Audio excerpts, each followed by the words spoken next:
All right, welcome to The Explainer.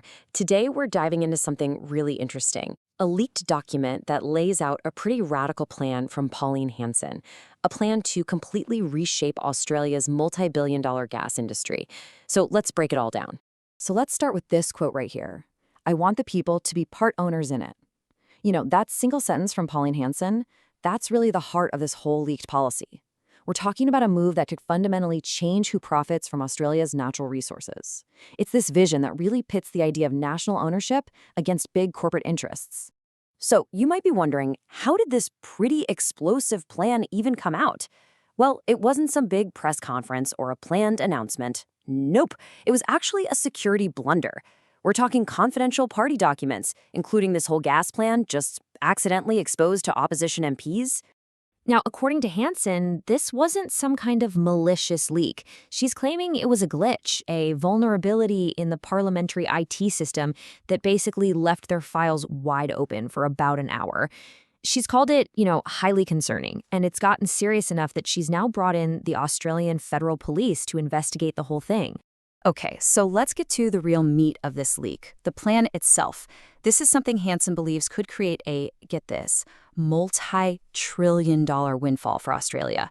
This is her big proposal to completely overhaul how the nation profits from its absolutely massive gas reserves. All right, before we can really get what Hanson is proposing, we need a quick primer on something called the Petroleum Resource Rent Tax, or PRRT for short. So what is it? In simple terms, it's a tax on the profits that big offshore gas projects make.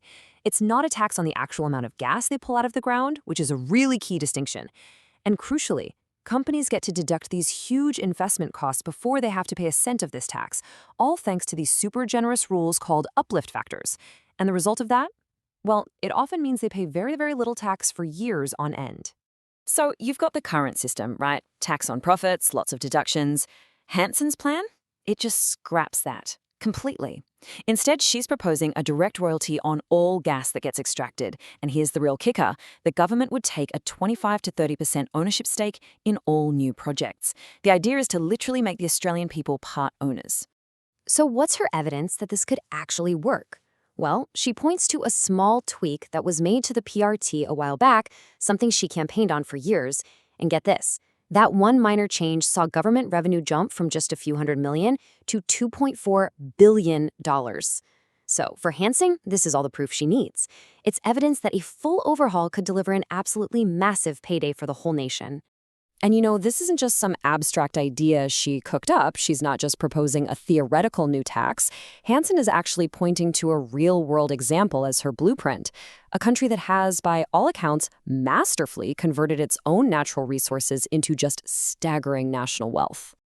And that country she's modeling this on? It's Norway. And the numbers here, they're honestly mind-boggling. Norway's sovereign wealth fund, which was built entirely on its oil and gas revenue, is worth around 2 trillion Australian dollars. Let that sink in. Okay, and here is where it really hits home for the average person. That $2 trillion, it works out to about $400,000 for every single man, woman, and child in Norway. This is the absolute core of Hanson's argument. She's saying, look, Australia has a similar opportunity, but we've basically given our resources away for a tiny fraction of what they're truly worth. But look, a radical policy like this is just an idea on paper without a serious political machine to push it, right? And what's fascinating is that the leak also revealed a bit about how one nation is trying to build that exact machine. It seems they're trying to professionalize their operations, to take plans like this from what some would call the fringe right into the mainstream. And Hanson, she didn't shy away from this at all. She acknowledged the party's, let's say, checkered history with problematic candidates in the past. But she claims that as the party has grown and matured, they've put in place a much, much tougher vetting process for anyone who wants to run under the One Nation banner. And we're not talking about just a simple background check here. She actually described it as a huge, big process that really digs into everything. We're talking a candidate's entire social media footprint, their financial history, any kind of criminal record. They even specifically check for domestic violence charges. And she's trying to back up these claims of growing credibility with some pretty interesting numbers. For just a single federal seat, the seat of Farrer, she said they had 81 applicants. But for the Victorian state election, that number apparently skyrocketed to 900 people wanting to be candidates. But this strategy isn't just about internal party stuff, like vetting candidates. It's also about looking outwards, about reaching out to voters who, let's be honest, would probably never normally consider her party. The whole goal seems to be to try and shatter their preconceived notions. I mean, she even agreed to do a roundtable discussion with a mix of Labor, Liberal, and even Greens voters. Her bet, it seems, is that a direct, totally unfiltered conversation will actually surprise people. She's arguing that she gives straight answers while most other politicians just, dodge and weave. So, where does this leave us? What should we make of all this? I mean, is this leaked document a genuine blueprint for a wealthier, more equitable Australia, one that's modeled on the world's best? Or is it a really calculated political gamble, using the promise of massive national wealth as a way to build a more mainstream political movement?